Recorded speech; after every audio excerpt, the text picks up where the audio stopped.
Hola, bienvenidos al canal Nuestro Tutorial. Si te gusta el tutorial, dale me gusta al video, suscríbete al canal y activa la campanita para recibir notificación y ser el primero en ver el nuevo contenido del canal. En el tutorial de hoy vamos a ver cómo descargar e instalar el programa Zoom en nuestra PC. Para ello abrimos el navegador de nuestra PC, seguidamente escribimos aquí en el buscador Zoom, Enter.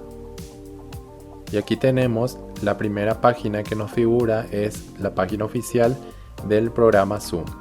Hacemos clic y aquí lo que debemos hacer es ir hasta abajo y como vemos aquí tenemos el ítem descargar y seleccionamos cliente de reuniones. Y aquí como vemos tenemos la primera opción, cliente Zoom para reuniones. Y aquí nada más hacemos clic en descargar. Como vemos, automáticamente inicia la descarga. Aquí la descarga ya ha finalizado y debemos ir a la carpeta de descargas. Aquí como vemos tenemos el instalador, seleccionamos clic derecho y ejecutar como administrador. Seleccionamos sí. Y el proceso de instalación del programa ha iniciado.